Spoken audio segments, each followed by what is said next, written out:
Amém, gente. Como a Valerie falou, para quem não me conhece, meu nome é Bianca e eu sou supervisora aqui na Aliança Team. E hoje o pastor me deu essa honra, né, de ministrar aqui. Eu estou muito feliz. E eu queria que você me desse aí R$1 de moral, tá bom? Só um pouquinho de moral. E eu acredito que todo mundo carrega uma mensagem. Se você já caminha com Deus há um tempo, eu tenho certeza que o Senhor já colocou uma mensagem no seu coração. E hoje eu não vou falar nada menos do que aquilo que o Senhor colocou dentro de mim. E eu quero compartilhar com vocês. Amém? Vocês estão bem? Me correspondam, amém? Eu gosto de ser correspondida. E há uns meses atrás eu estava no supermercado. Aleatório, né? Bem aleatório. No supermercado. E dentro de mim ecoou uma pergunta assim: por que tu vai na igreja? Aí eu parei. Poderia ser uma pergunta muito óbvia: por que eu vou na igreja? Porque eu quero Deus, porque eu amo Deus. Não é verdade? É por isso que você está aqui, né? Amém. Mas quando essa pergunta ecoou dentro de mim, eu parei. E aquilo estremeceu meu interior, sabe? Aquilo mexeu comigo. E ao mesmo tempo que essa pergunta veio, me veio uma oração. E eu falei assim: Senhor, não me deixa viver uma vida achando que eu te tenho sem te ter. E eu comecei a orar isso. E eu sabia que o Espírito Santo ele queria me levar a um lugar. Todas as vezes, quem tem muitas perguntas dentro de si, eu tenho muita pergunta dentro de mim, gente. Eu sei que todo mundo tem um monte de perguntas dentro de você. E todas as perguntas dentro de você não é incredulidade. É o Senhor querendo me levar a um lugar. Amém? E essa pergunta, ela me levou a um lugar. E eu descobri que meu coração estava fechado para algumas coisas de Deus. Eu descobri que talvez eu estava caminhando com Deus, sem ter Deus. Sabia que é possível? Você vir para a igreja e você não ter Deus? Você vir para a casa de Deus e não ter Deus? É possível. E eu parei dentro de mim e eu comecei uma crise interior, mas ao mesmo tempo eu sabia que Deus ele queria me levar a um lugar. E eu quero que você abra a sua Bíblia aí em Lucas 10. Amém? Vai botar aqui, né? Lucas 10, capítulo 25. Eu sei que todo mundo conhece, muita gente sabe dessa palavra, mas quando eu comecei a orar sobre isso que o Senhor me disse, o Senhor me deu essa palavra e eu quero compartilhar com você hoje. Capítulo 25, Lucas 10, capítulo 10, versículo 25.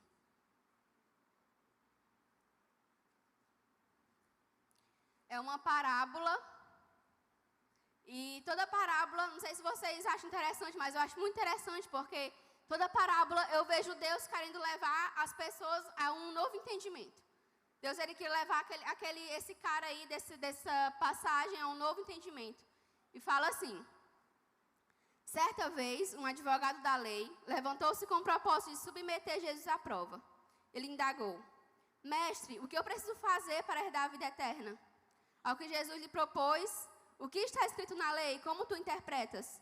E ele explicou: amarás o Senhor, teu Deus, de todo o teu coração, de toda a tua alma, de todas as tuas forças, e com toda a tua capacidade intelectual, e amarás o teu próximo como a ti mesmo. Então Jesus lhe afirmou: respondeste corretamente, faze isto e viverás. Ele, no entanto, insistindo em justificar-se, questionou-se Jesus: mas quem é meu próximo? Diante do que Jesus lhe respondeu assim: certo homem descia de Jerusalém para Jericó, quando veio a cair nas mãos de alguns assaltantes, os quais, depois de lhe roubarem tudo, espancarem, fugiram, abandonando, quase morto. Coincidentemente, descia um sacerdote pela mesma estrada. Assim viu o homem, passou pelo outro lado. Do mesmo modo agiu um levita. Quando chegou ao lugar, observando aquele homem, passou de largo. Mas um samaritano, estando de viagem, chegou onde se encontrava o homem, e assim que o viu, teve misericórdia dele. Então aproximou-se, enfaixou-lhe as feridas, derramou sobre elas vinho e óleo. Em seguida colocou sobre o seu próprio animal, levou para uma hospedaria e cuidou dele. No dia seguinte, deu 2 denários ao hospedeiro e lhe recomendou: cuida deste homem, se alguma despesa tiveres a mais, eu reembolsarei a ti quando voltar. Quando destes 3 te parece ter sido próximo, qual destes 3 te parece ter sido próximo do homem que caiu nas mãos dos assaltantes? declarou-lhe o advogado da lei, o que teve misericórdia para com ele. Ao que Jesus lhe exortou, vá e procede tudo da mesma maneira. E eu sei que a gente vê essa parábola, todo mundo conhece, quem conhece? Todo mundo aqui eu sei que conhece, já leu alguma vez. Mas o Senhor ministrou algo ao meu coração. E eu não sei se você sabe, o cara que perguntou isso para Jesus, ele era um mestre da lei. Então ele era quem? Ele era aquele aluno, não tem aquele aluno chato? Que só quer saber de tudo, que faz várias perguntas e acha que sabe de tudo? Pois é, era esse mestre da lei. E ele não fez essa pergunta, ele não queria realmente saber o porquê, como ele herdaria a vida eterna. Mas ele fez essa pergunta porque ele queria questionar Jesus. E ele queria fazer com que as pessoas ao redor criassem uma dúvida, uma incredulidade sobre quem era Jesus realmente. E a pergunta que ele fez foi, como eu faço para herdar a vida eterna? Talvez seja a pergunta do coração de toda a humanidade. Como é que eu faço para viver para sempre? Não é verdade? Eu sei que é a pergunta de todo mundo, como que eu faço para viver para sempre? Como que eu faço para herdar a vida eterna? E ele fez essa pergunta e Jesus, ele confrontou esse cara. Ele confrontou a religião desse cara. Não sei se vocês sabem, mas algo muito interessante é que desde que eles eram bem pequenos, quando o menino ele ia aprender a ler, ele aprendia a ler na Bíblia. Então ele já crescia sabendo todas as leis. Ele já crescia sabendo de todas as coisas. E ele perguntou para Jesus uma coisa que já estava lá. Ele perguntou para Jesus, como que eu faço para herdar a vida eterna? E Jesus respondeu, vai lá, me ama de todo o teu coração, de toda a tua alma, de toda a tua força, de todo o teu entendimento e ama o teu próximo. E eu sei que ele já sabia dentro dele isso. E eu sei que essa resposta talvez ofendeu esse cara. Talvez ofendeu a religião desse cara. E eu não sei por que você veio aqui para o culto hoje. Mas, gente, desde o dia que essa pergunta entrou dentro de mim, quando eu saí da minha casa, ou eu estou me arrumando, ou eu estou vindo para cá, dentro de mim pergunta, por que tu vai para a igreja? Por que tu veio para cá hoje? Por que tu veio para esse culto? Sábado, poderia estar fazendo qualquer coisa. Né? Mas você veio para cá hoje. Por que você veio para cá hoje? Qual o desejo do seu coração vir para esse lugar? E eu sei que, às vezes, esse cara, ele poderia saber tudo sobre Deus. Na verdade, ele sabia tudo sobre Deus, mas ele não amava Deus. E existia 613 leis no Antigo Testamento. Aí eu acho que ele esperava Deus falar assim, não, vai, tu precisa fazer e viver as 613 leis. Mas que foi o que Jesus falou para ele? Me ama e ama o teu próximo. Imagina como deve ter bugado a mente desse cara. Deve ter dado um bug na cabeça dele, porque ele pensou, passei a minha vida inteira pensando que eu precisava obedecer 613 leis. Aí vem esse cara pra mim e fala que eu preciso amar ele, amar o próximo. Eu acredito que deu um tilt assim na cabeça dele. E eu sei que é isso que Jesus faz com a gente. Ele confronta a nossa religiosidade. Eu não sei quanto tempo você tem aqui de igreja, não sei quanto tempo você vem aqui para a Aliança Team. Mas eu não sei vocês, parece que às vezes você vai andando, você vai se acostumando com algumas coisas. Você vai se acostumando que o louvor vem, aí depois vem a palavra, depois acontece isso, aí depois o pastor sobe aqui, faz um movezão, né? Na hora do louvor, ele não está aqui hoje, né? Mas Deus é bom. E eu sei que às vezes nós se acostumamos com algumas coisas, mas eu acredito que o Senhor ele quer quebrar algumas coisas na nossa mente. Amém? O Senhor quer quebrar algumas coisas dentro de nós. E eu sei que isso pareceu muito raso ao coração desse cara. Talvez amar a Deus e amar pessoas foi muito raso para ele, porque ele esperava outras coisas. Mas essa é a resposta de Deus para nós hoje. O que você precisa fazer para viver, você precisa amar o Senhor e você precisa amar pessoas. Esses dias o pastor fez uma reunião com a gente, com os líderes, né? E ele falou que a gente precisa para ser uma igreja saudável. Não igreja perfeita, amém? Uma igreja saudável. A gente precisa amar Jesus, a gente precisa amar pessoas. Na verdade, esse é o lema da nossa igreja, né? E eu sei que, não sei se você também sabe, mas lá em Deuteronômio fala sobre esse mesmo versículo. Sobre amar o Senhor, amar o Senhor de todo o coração, de toda a sua alma, de toda a sua força. Engraçado que não fala entendimento. Para Moisés, Deus falou uma coisa, mas quando foi para responder esse cara, ele falou, você precisa me amar de todo o seu coração, de toda a sua força. de toda a sua alma, mas você precisa me amar de todo o seu entendimento. Por que ele falou isso para ele? Engraçado, né? Eu achei isso super interessante. Porque Deus falou uma coisa lá para Moisés, mas para esse cara ele falou outra coisa. Ele acrescentou aí o entendimento, né? E eu acredito que o seu entendimento é o que vai levar você a alguns lugares. Existem lugares que só o seu entendimento vai levar você. Eu sei que a gente sofre de inconstância, né? O problema de todo mundo, meu amigo, da geração é inconstância, inconstância, inconstância. Eu escuto sempre isso. Eu escuto sempre inconstância. Mas sabe o que você precisa para vencer sua inconstância? É entender. Se você entende que você precisa de Deus, você vai buscar Deus porque você entendeu. Se você entende que você precisa viver coisas maiores em Deus, você vai buscar esse Deus, porque dentro de você tem uma convicção, tem uma verdade. Sabe, a gente vem aqui e a gente quer ser movido pelas coisas. Você quer vir aqui, você quer que o céu desça, o fogo abra aqui nesse lugar, os anjos caem aqui, venham, toque você. Mas se você não entender, você vai só sentir uma emoçãozinha. Se você não entender, você vai entrar aqui e você vai sair do mesmo jeito. Se você não entender, você vai sentir, você vai ser até tocado pelo poder de Deus. Você pode até cair no chão, pode babar e orar em línguas, subir nesses negócios, né, igual o pastor fala. Mas sabe o que acontece? Você vai sair do mesmo jeito porque você não entendeu. Você não entendeu que precisava desse Deus. E Deus falou, pois me ama de todo o teu entendimento, que você vai alcançar lugares em mim. Me ama de todo o teu entendimento, que você vai desfrutar daquilo que eu tenho para você. E a gente não entende que Deus tem um propósito para a sua vida. Às vezes a gente até quer, a gente quer viver. A gente quer viver coisas em Deus, a gente deseja, enfim, fluir em Deus. Mas a sua mente, ela não ama o Senhor. A sua mente, ela não ama o Senhor, porque se sua mente amasse o Senhor, você estaria vivendo o propósito de Deus para a sua vida. Se sua mente amasse o Senhor, você entrava no seu quarto, mesmo sem sentir nada. Você orava mesmo sem sentir. E a gente está querendo o quê? Quer sentir para buscar, né? Oh, meu Deus, coitado de nós. A gente quer sentir para buscar, sendo que na verdade o Senhor ele me diz, me ama de todo o teu entendimento e eu vou te levar para aquilo que eu tenho para ti.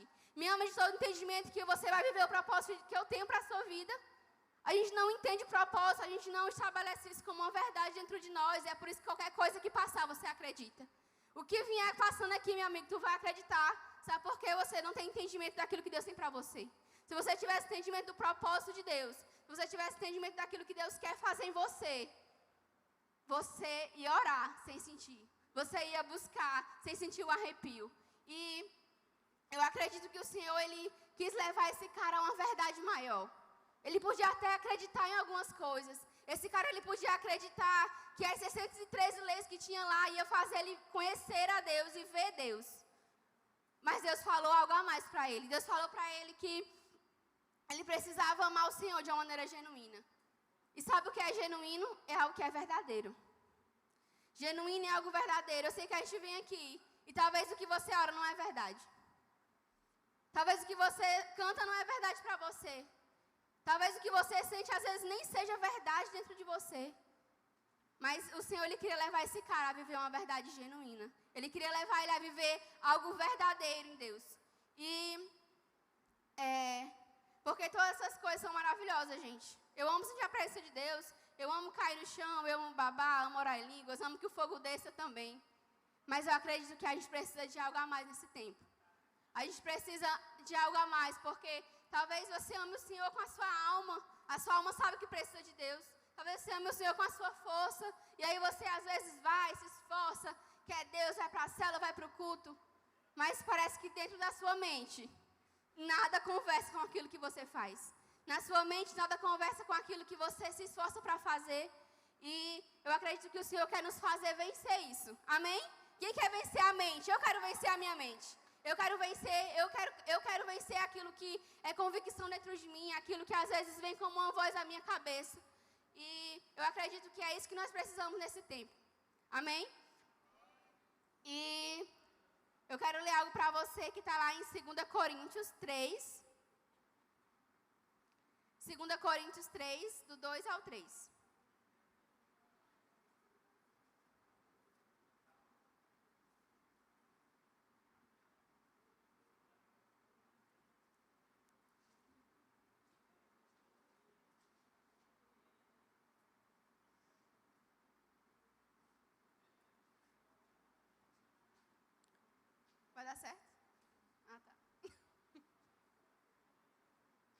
gente, sabe algo que eu sempre pergunto para mim? É se aquilo que eu falo, aquilo que eu vivo é realmente uma verdade dentro do meu coração. Uma coisa que eu sempre me pergunto é se Cristo é a minha maior verdade. Será que Jesus é a sua maior certeza? Eu sei que a gente não tem muita certeza, né? A gente está numa fase que parece que nada está certo. Mas será que Cristo é a sua maior certeza? Será que Ele é a sua maior convicção? Será que se nada mais, você não acreditasse mais em nada, você continuaria acreditando em Jesus? Será que Cristo é a sua maior verdade? Eu sei que quando a gente defende uma verdade, a gente é intenso em defender essa verdade. E isso que eu quero ler para você é algo que o Senhor nos chama para ser e que a gente é.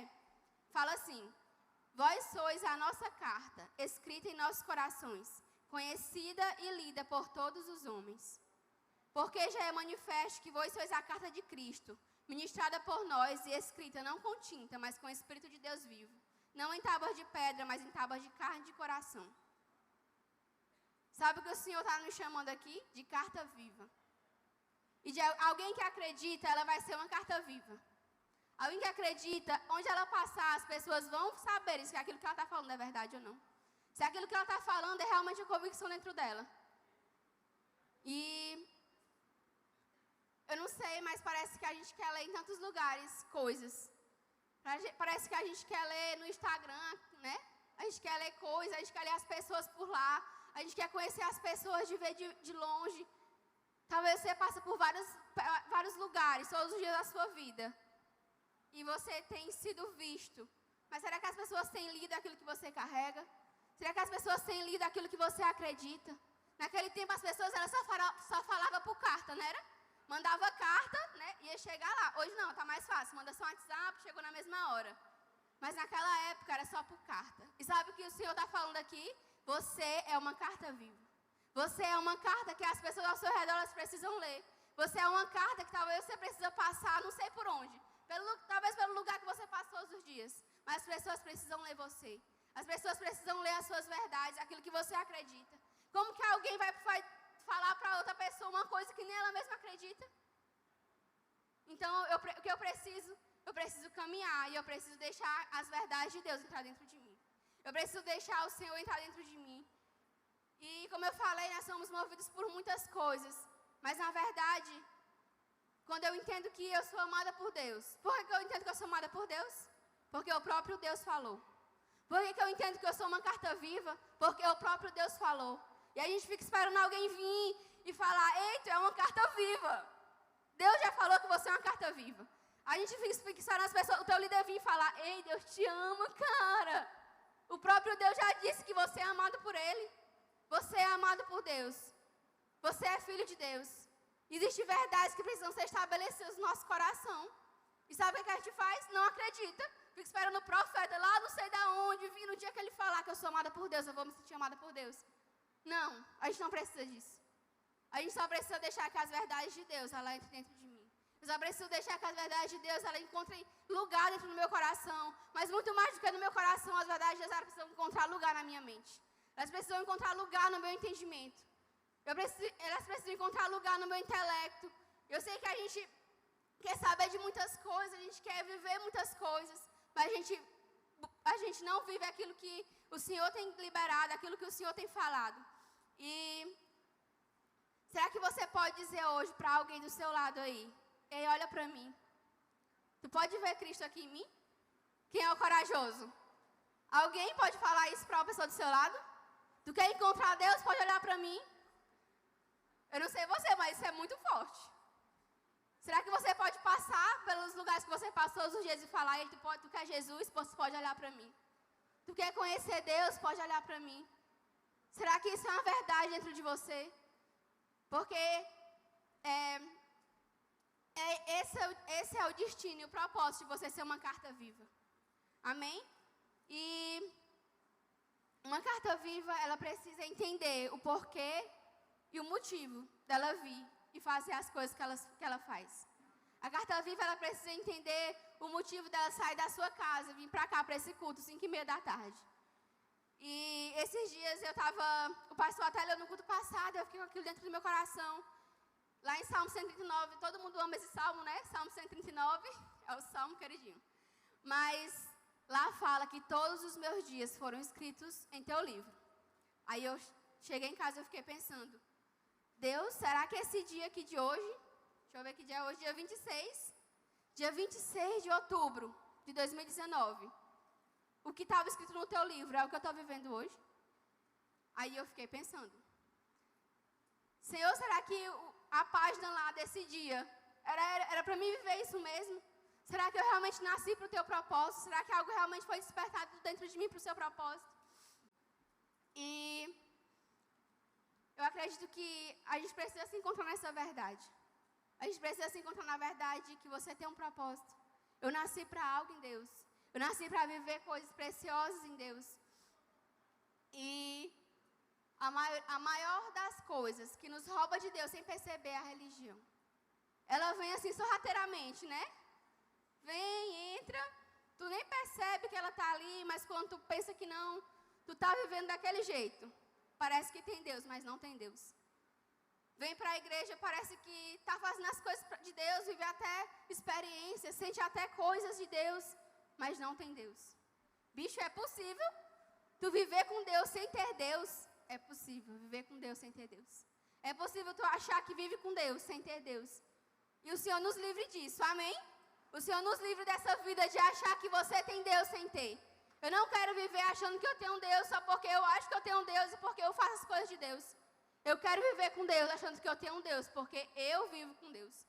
Amém? Eu acredito que é isso que nós precisamos descobrir. E sobre a parábola aqui do bom samaritano, eu não sei se você percebeu, mas quando ele fala que passou um sacerdote, nem deu moral pro cara lá morrendo. Depois passou um levita, desviou o caminho, né? Estava lá, ele foi pelo outro lado.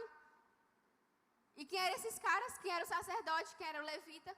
Eles eram pessoas que faziam coisas para Deus. O sacerdote e o levita eram pessoas que estavam diariamente em contato com as coisas de Deus. Eles iam para o templo, eles oravam, eles iam lá, tocavam as flautinhas, faziam as coisas lá, levantavam a mão, adoravam, oravam. Mas eles não olharam para aquele cara. Eles não olharam para aquele cara que estava lá, estrupiado, dilacerado, acabado. E eles passavam ali naquele lugar sem um propósito. E eu sei que às vezes a gente está dessa mesma forma. A gente passa pelos lugares, mas tu nem sabe por que tu está indo. Tu vai para a tua escola, mas tu está indo mesmo morrendo. Amarrado, parece que te amarraram e tu tem que ir, é obrigado a ir. Mas se você encontrar o propósito de Deus, você vai para a sua escola, meu amigo. Tu vai chegar lá, ó, salteando, pegando fogo, porque você encontrou o propósito de Deus. Se você encontrar o propósito de Deus, você vai para a faculdade, ó, falando, meu Deus, hoje onde eu passar, as pessoas elas vão ler a minha vida. Eu não vou precisar nem abrir minha boca, mas elas vão sentir aquilo que eu carrego. E eu acredito que é possível. Amém? Alguém que vive com Deus, é possível. É possível. E fala também que o samaritano, ele carregava o que era? Vocês sabem? Azeite e vinho e atadura, né? Bicho, como é que uma pessoa... Tem alguém que tem uma atadura bem na bolsa? Eu duvido muito. Alguém tem um vinho aí na bolsa também? Não. Muito menos provável, né? Alguém tem o vinho. E esse cara, ele carregava algo. Ai, o nome dessa mensagem, gente, depois do meio dela já... o que você carrega? O que você carrega é o nome dessa palavra. E vamos começar agora. Ele carregava algo. Ele carregava atadura, e ele carregava azeite, e ele carregava vinho. E quando ele encontrou aquele cara, ele foi lá e botou azeite lá na ferida dele. Botou vinho lá, botou óleo, botou vinho, atou as feridas dele. Diferente do outro, que passaram e nem deram moral. Mas vocês sabiam que eles carregavam também azeite e vinho? Sabe por que eles carregavam azeite e vinho? Porque lá no templo que eles iam, eles ofereciam de sacrifício azeite e vinho.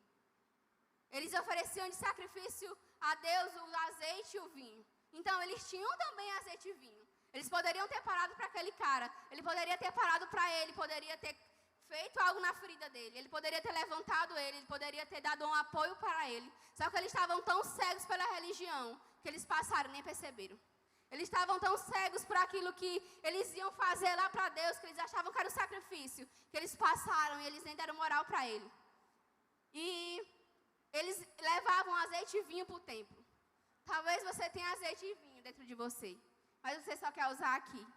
Você tem azeite e vinho, mas você só traz aqui para a igreja porque você acha que você vai precisar para orar, para queimar, para adorar. E você não faz e não dá azeite e vinho para quem está no seu destino, para o lugar que você passa. Você não tem nem coragem de dizer que é crente, mas está aí, tem algo de Deus. Tem algo de Deus, eu estou com você um dia. Você está aqui é porque você deseja algo de Deus e porque Deus tem algo para você. Então você carrega algo de Deus. E esses caras, eles estavam tão cegos pela religião que o azeite e o vinho deles só servia para eles. Só servia para eles. E talvez o seu azeite e o seu vinho só tenha servido para você. Talvez você venha aqui, entra sábado e sai sábado, mas o seu azeite e o seu vinho é só para alimentar a sua vida. É só para botar nas suas feridinhas, sendo que na verdade o Senhor Ele quer que você passe e você dê o que você tem. Ele quer que você passe para os lugares e você dê aquilo que você carrega. E eu não sei o que você carrega em você, mas eu tenho certeza que cada pessoa aqui carrega algo precioso de Deus. Cada pessoa aqui carrega uma porção de Deus. E quando você entender isso, você vai passar pelos lugares, você vai entender que eu não estou passando ali por acaso. Eu não estou indo para a minha escola por acaso. Eu não vou para a minha faculdade por acaso, mas eu vou ali porque eu tenho um propósito de estar ali. Eu vou passar por aquela rua que eu passo todo dia, porque eu tenho um propósito de passar por aquela rua. Mas será que nós temos parado para alguém? Será que a gente tem parado para olhar se tem alguém morrendo do nosso lado? Será que a gente tem parado para observar se tem alguém ferido e alguém que foi assaltado igual esse cara, morto? Estava morrendo, era quase um morto. Será? E eu sei que para ele a reputação dele era muito mais importante do que aquele cara. Porque para eles não poderiam tocar numa pessoa, na lei deles, eles não poderiam tocar em alguém que estava quase morrendo ou um morto. Então, eu imagino que eles, cara, eu não vou sujar minha reputação para tocar nesse cara. Eu não vou sujar minha reputação para tocar nesse ferido. E o que eu entendo é que se meu serviço, ele só serve para mim, eu sou um religioso. Se aquilo que eu tenho só serve para mim, eu sou um religioso. Me confronta, porque... Me confronta, né, gente? Essa palavra é para mim também. Se aquilo que eu tenho só serve para mim, eu sou um religioso. Se aquilo que eu tenho eu não dou para quem está ao meu redor, eu não tenho. Mas aí vem o samaritano. E sabe por que Jesus botou justamente um samaritano? Naquela época, judeu andava com judeu, né? É igual as panelinhas de hoje. Judeu só anda com judeu. Judeu só anda com judeu. Samaritano só anda com samaritano. Publicano só anda com publicano. Eles não se misturavam. E aí o Senhor vem e bota o samaritano, que eram pessoas assim mais ou menos da ralé. Sabe? Tipo, o improvável, Deus faz o samaritano passar lá. Deus faz o improvável para passar lá. O improvável tinha atadura. O improvável tinha óleo. O improvável tinha vinho. E o improvável não falou, meu vinho, meu óleo, vou guardar aqui para mim, deixa esse cara morrer aí. Não. Ele parou para aquele cara. Ele parou para ele, ele usou aquilo que ele tinha. E ele teve sensibilidade para perceber aquele cara. E eu sei que a gente vê muitas pessoas de longe. Eu sei que a gente vê aquela pessoa na sua sala, tem aquela pessoa que sofre, é depressivo, quer se matar todo dia, quer se cortar. Mas eu só vejo de longe e eu digo, oh meu Deus, coitado dele. Isso não é compaixão. Sabe o que é compaixão? Compaixão, ela vem seguida de uma ação. Você está sentindo só pena. Se você está sentindo só pena, você não vai fazer nada. Mas se você sentir compaixão, você vai ser movido por essa vontade dentro de você. Se você sentir compaixão, você vai ser movido por esse sentimento. E uma coisa que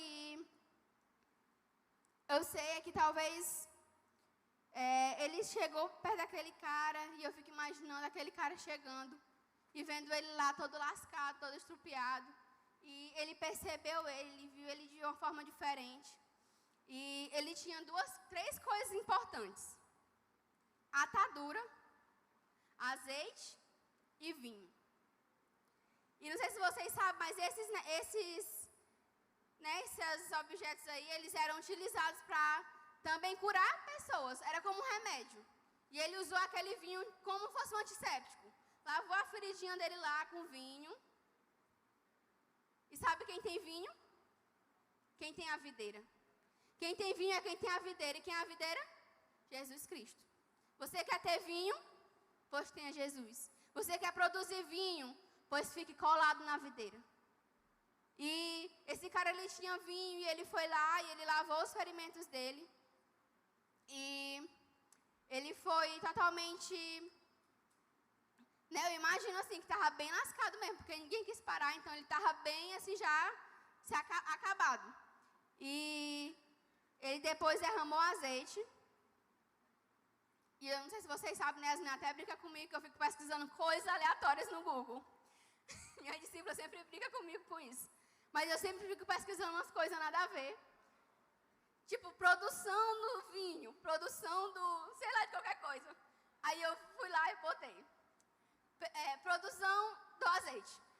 Gente, eu fui totalmente tocada por aquilo. Quando eu comecei a ver lá, que entra lá as azeitonas, e elas são moídas de uma forma brutal, gente. É moída de uma forma mesmo assim, severa. E eu fiquei pensando, meu Deus, se eu quero ter azeite, eu preciso ser moída por Deus. Se eu quero ter azeite, eu preciso ser moída pelo Senhor. E eu sei que a gente às vezes quer ter azeite, mas não quer passar por aquilo que o Senhor quer que a gente passe. A gente quer ter coisas de Deus, mas a gente não quer pagar um preço para ter. E eu vi a maneira que aquela azeitona era moída lá, e eu fiquei, meu Deus do céu, me moe também, Deus. Que algo de mim saia. Sabe, o que é que tem sido extraído da sua vida? O que tem sido extraído da sua vida? Quando você passa por um dia ruim, por uma circunstância ruim, o que é que você tem extraído? Será que é só murmuração? Ou será que você tem produzido glória de Deus? Sabe, eu sei que todo mundo aqui tem dia ruim, todo mundo aqui vive coisas, todo mundo aqui tem circunstâncias. Mas o que é que você tem extraído dos seus dias ruins? O que é que você tem extraído das suas circunstâncias? O que é que você tem extraído quando você não acredita mais em nada? Qual é a verdade do seu coração? E eu sei que esse azeite, ele deu mobilidade novamente para ele andar. Quem já teve aquela porta que faz quen, não tem, né? Quando abre, ela fica só fazendo zoada. Aí tu vai lá, bota um óleozinho. Eu faço também lá em casa. E esse cara, ele usou esse azeite para dar mobilidade para esse cara, para esse outro cara lá. O samaritano colocou azeite na ferida dele, para que ele pudesse ser lançado novamente para o destino dele. E é exatamente isso que o Senhor faz com a gente. O Senhor vai lá, bota azeite na nossa ferida, derrama azeite sobre nós, derrama vinho sobre nós e nos dá um destino. E nos dá um destino para nos fazer despertar e alavancar para o propósito dele. E ele deu um novo destino para ele e depois ele atou as feridas dele. E eu não sei porquê, mas parece que às vezes a gente não tem mais atadura. Não sei se você tem atadura aí espiritual. Atadura espiritual, mas a gente tem atadura não. E eu sei que esse cara, ele enfaixou as feridas dele. E ele foi lá e falou para ele, olha, eu vou dar aqui. Botou ele lá na hospedaria e falou, ele pode ficar aí, mas se ele precisar ficar mais, eu vou pagar um preço para ele ficar aí. E eu sei que às vezes a gente vê as coisas ao nosso lado e elas estão lá com a ferida totalmente aberta. E parece que a gente não tem a compaixão de ir lá e atar as feridas. Mas na verdade as feridas delas continuam expostas. A pessoa vem para a igreja com a ferida exposta e parece que a gente não sabe tratar essas coisas. Parece que a gente vai lá e faz enfiar o dedo na ferida dela. E ela sai mais ferida ainda, misericórdia.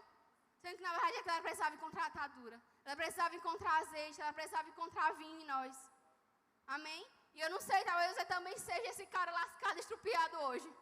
Você pode estar nessa situação também. Mas eu quero dizer que existe um bom samaritano e ele vai parar para você hoje. Amém? Ele vai parar para enfaixar essas feridas, ele vai parar para derramar vinho sobre elas. E eu sei que vocês vivem muitas coisas em Deus, já experimentaram muitas coisas de Deus, e já viveram muitas palavras, já receberam muitas coisas. Mas, como eu falei, só tem vinho quem tem Jesus. Só tem azeite quem quer passar pelo processo de ser moído por Deus. Mas se você parar no meio do processo, nada vai ser extraído da sua vida. E uma coisa que eu sempre me pergunto, será o que vai acontecer quando eu morrer? Será que as pessoas elas vão falar, bicho, a Bianca viveu algo extraordinário em Deus e ela deixou um legado aqui? A gente pensa muito em viver, né? Eu quero viver, gente, muito, muito, muito. Mas eu penso muito também nisso. Eu penso muito no que eu tenho deixado nas pessoas. E eu quero te perguntar o que você tem deixado nas pessoas. Será que você é aquela pessoa que vai todo dia, o povo diz, aí descobre que tu é crente do nada. Aí diz, meu Deus, e tu é crente. Meu Deus, tu conhece Jesus. Será que você é essa pessoa? Será que você realmente carrega as marcas de Cristo em você? Será que você tem sido uma carta viva? E o que eu quero perguntar hoje para você é o que você carrega nas suas mãos. O que é que você tem dentro de você? O que é que você tem para dar para as pessoas, mas o que você também tem para dar para Deus? E, como eu falei para vocês, o samaritano ele era alguém improvável naquela época. Ele era alguém que ninguém dava nada, ele era alguém que as pessoas elas rejeitavam. Gente, até xingaram Jesus uma vez de samaritano. Para vocês terem noção. Xingaram Jesus de samaritano, tá? Porque eles não achavam boa coisa ser samaritano. Mas o óleo e o vinho que você precisa ter, ele é fruto da sua vida com Deus. Ele é fruto do seu relacionamento com Deus. O óleo e o vinho, ele vai ser o resultado daquilo que você vive em Deus. E eu quero ler para você algo rapidinho aqui que fala sobre um vaso de barro. E está lá em 2 Coríntios 4:7. Fala assim: mas temos esse tesouro em vasos de barro para mostrar que esse poder que tudo excede provém de Deus e não de nós. E talvez você chegou aqui hoje se achando a pessoa mais improvável desse lugar. Talvez você já se sentiu a pessoa mais improvável do planeta. Você pensou, meu Deus, o fulano vai viver, o fulano vai conseguir e eu nunca vou viver. O fulano vai conseguir caminhar com Deus, mas parece que eu nunca vou conseguir. Quem já se sentiu assim? Eu já me senti assim. Eu já olhei para mim e pensei, meu Deus do céu, todo mundo vai dar certo, mas não vou dar certo. Eu me senti improvável diante do Senhor. E eu sei que muitos de nós às vezes se sentem dessa forma. Você acha que você nunca vai ser encontrado, você acha que você nunca vai conseguir viver coisas em Deus. Mas aqui fala de um vaso de barro. E eu não sei se vocês já viram alguma vez aqueles vasos simples mesmo. Hoje a gente usa vaso para decorar a casa, né? Para botar plantinha, mas naquela época não. Naquela época o vaso de barro, ele era usado para guardar coisas preciosas. Sabe por quê? Porque era o lugar mais improvável do ladrão encontrar algo. E eu sei que eu e você somos essas pessoas. E o Senhor está dizendo aqui, vocês são um vaso de barro. Você é improvável, mas eu coloco coisas preciosas dentro de você. Você é improvável, você se acha improvável, mas é dentro de você que eu vou esconder os meus tesouros. E eu quero que você abrace essa palavra. E você entenda que por que o Senhor nos compara tanto a um vaso. Podia ser um vaso de pedra, podia ser um vaso de qualquer coisa, de lama, de plástico. Mas foi um vaso de barro. E sabe por que foi um vaso de barro? Porque um barro, ele é fácil de ser moldado por Deus. Um barro, ele é fácil de ser moldado pelo oleiro. Né? Até fala lá em Isaías que nós somos um vaso de barro, obra das tuas mãos. Nós somos obras das mãos de Deus. E quando eu entendo isso, eu entendo que se eu não estou boa ainda um pouquinho, o Senhor vai lá. E Ele vai me fazer entrar no processo dEle para me tornar aquilo que Ele deseja que eu seja. E eu sei que a gente quer carregar coisas de Deus, a gente quer carregar a glória de Deus, a gente quer carregar os tesouros de Deus. Mas a gente não quer descer para a casa do oleiro. A gente não quer descer para ser moldada por Deus. A gente não quer descer para se tornar aquilo que o Senhor deseja que você se torne. E poderia ser como eu falei, poderia ser um vaso de qualquer outra coisa. E eu entendo fielmente de que a religião, ela pode ser quebrada. Eu entendo fielmente de que as coisinhas ruins que eu tenho ainda, elas podem ser moldadas por Deus. Eu entendo que o pecado ainda que eu ainda não venci, eles podem ser vencidos. E eu preciso entrar nesse lugar. E eu não sei se vocês já pararam para pesquisar, pesquisa depois, gente. Vale a pena pesquisar essas coisas aleatórias. Deus fala. Eu pesquisei lá, o vaso de barro, né, como é feito. É muito interessante. Entra num negócio lá e fica todo mole, velho, parece que não vai dar em nada. Mas no meio do negócio, bota no fogo, meu amigo. O negócio esquenta, esquenta, esquenta, esquenta. Aí fica duro, fica perfeito, fica maravilhoso. Fica lá dias, na verdade fica dias. Fica dias pra ficar duro, né? Mas eu entendo que é exatamente isso que acontece com a gente. Eu preciso passar por esse processo de Deus, eu preciso passar pelo fogo, eu preciso passar por várias coisas para que eu alcance aquilo que o Senhor quer que eu alcance. Eu acredito que o Senhor Ele quer colocar coisas dentro de nós. E na verdade nós somos esse lugar onde Ele vai colocar os tesouros dEle. Mas na verdade nós precisamos ser moldados por Deus. Nós precisamos ser moldados pela presença de Deus. E eu não sei o que você veio hoje fazer aqui. Mas da mesma forma que dentro de mim ecoou uma pergunta. Por que tu vai para a igreja? Por que tu cuida de pessoas? Por que eu vou na célula? E essas perguntas, elas mexeram comigo. Elas mexeram comigo porque eu entendi que talvez a minha motivação ela não estava correta. Elas mexeram comigo porque eu entendi que eu precisava passar de novo pela prova de Deus, pelo fogo de Deus. E da mesma forma que eu orei, e que eu tenho orado todos os dias, Senhor, não me deixe achar que eu te tenho sem te ter. Senhor, não me deixe achar que eu tenho o Senhor, mas na verdade eu só tenho coisas. Não me deixe achar que eu tenho um relacionamento contigo, quando na verdade é só aquilo que eu vivo externamente que importa. E talvez você está aí hoje, buscando ser aprovado por pessoas. Nossa geração, ela gosta muito, né? De se expor, de mostrar que está vivendo algo, de mostrar que está recebendo algo, de mostrar que as pessoas, elas me aprovam. Mas eu quero lhe perguntar hoje, será que o Senhor Ele tem lhe aprovado? Será que você tem sido aprovado por Deus? Muito antes de pessoas elas aprovarem você e de pessoas afirmarem você, o mais importante é que o Senhor mesmo lhe aprove. Que o próprio Deus Ele lhe aprove. Que o próprio Deus Ele lhe agrade de saber que você é dele, que você é filha dele.